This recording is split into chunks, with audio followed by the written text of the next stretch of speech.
Assalamualaikum warahmatullahi wabarakatuh. Bismillahirrahmanirrahim. Alhamdulillahi rabbil alamin. Puji syukur kita panjatkan kehadirat Allah Subhanahu wa taala. Bisa bertemu kembali dalam pembelajaran pendidikan agama Islam dan budi pekerti. Materi kita adalah makna Al-Quran Surat Ali Imran 159 dan hadis terkait tentang bersikap demokratis. Mari kita baca bersama-sama Al-Quran Surat Ali Imran ayat 159. A'udzu billahi minasy syaithanir rajim. Bismillahirrahmanirrahim. فبما رحمة من الله لنت لهم ولو كنت فظا غليظ القلب لانفضوا من حولك فاعف عنهم واستغفر لهم وشاورهم في الأمر فإذا عزمت فتوكل على الله Innallaha yuhibbul mutawakkilin. Artinya, maka disebabkan rahmat dari Allah lah kamu berlaku lemah lembut terhadap mereka.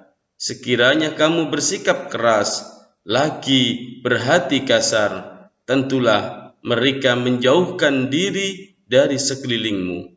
Karena itu, maafkanlah mereka, mohonkanlah ampun bagi mereka, dan bermusyawarahlah dengan mereka dalam urusan itu. Kemudian apabila kamu telah membulatkan tekad, maka bertawakkallah kepada Allah. Sesungguhnya Allah menyukai orang-orang yang bertawakal kepadanya. Ayat di atas menjelaskan bahwa meskipun dalam keadaan genting, seperti terjadinya pelanggaran yang dilakukan oleh sebagian kaum muslimin dalam perang Uhud, sehingga menyebabkan kaum muslimin menderita kekalahan. Tetapi Rasulullah Shallallahu Alaihi Wasallam tetap lemah lembut dan tidak marah terhadap para pelanggar.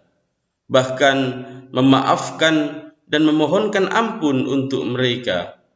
Seandainya Rasulullah Shallallahu Alaihi Wasallam bersikap keras, tentu mereka akan menaruh benci kepada beliau. Dalam pergaulan sehari-hari, beliau juga senantiasa memberi maaf terhadap orang yang berbuat salah, serta memohonkan ampun kepada Allah Subhanahu wa taala terhadap kesalahan-kesalahan mereka. Di samping itu, Rasulullah Shallallahu Alaihi Wasallam juga senantiasa bermusyawarah dengan para sahabatnya tentang hal-hal yang penting, terutama dalam masalah peperangan. Oleh karena itu, kaum muslimin patuh terhadap keputusan-keputusan yang diperoleh tersebut, karena merupakan keputusan mereka bersama Rasulullah Shallallahu Alaihi Wasallam. Mereka tetap berjuang dengan tekad yang bulat di jalan Allah Subhanahu wa taala.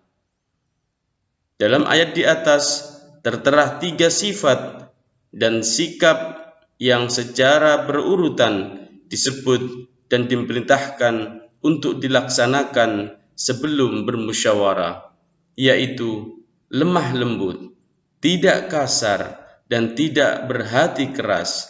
Meskipun ayat tersebut berbicara dalam konteks perang Uhud, tetapi esensi sifat-sifat tersebut harus dimiliki dan diterapkan oleh setiap muslim, terutama ketika hendak bermusyawarah. Adapun sikap yang harus diambil setelah bermusyawarah adalah memberi maaf kepada semua peserta musyawarah.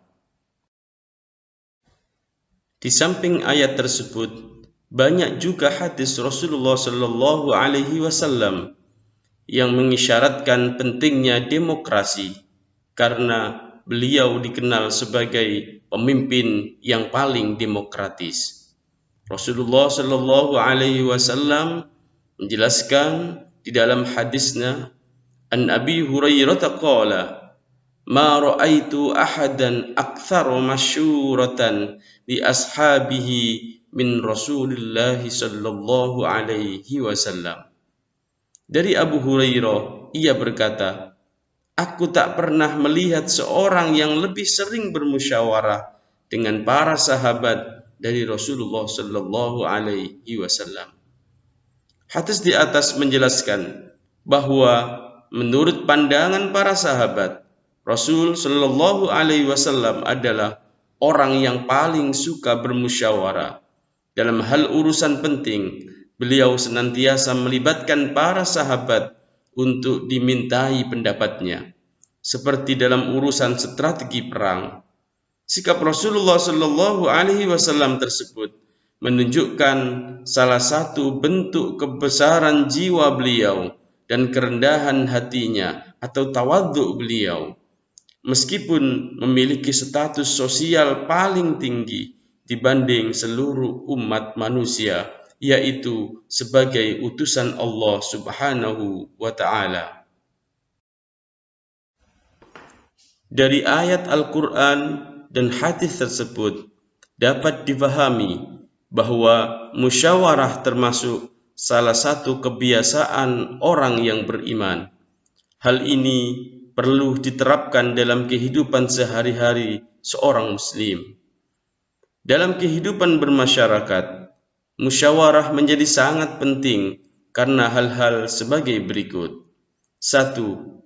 Permasalahan yang sulit menjadi mudah setelah dipecahkan oleh orang banyak, lebih-lebih kalau yang membahas orang yang ahli. Kedua, akan terjadi kesepahaman dalam bertindak. 3. Menghindari prasangka yang negatif, terutama masalah yang ada hubungannya dengan orang banyak. Yang keempat, melatih diri menerima saran dan kritik dari orang lain. Dan yang kelima adalah berlatih menghargai pendapat orang lain.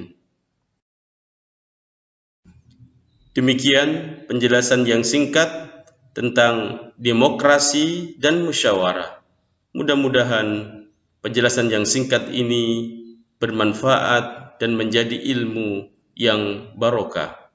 Pesan dari saya, selalu patuhi protokol kesehatan, berbanyak berdoa, dan bertawakallah kepada Allah Subhanahu wa Ta'ala.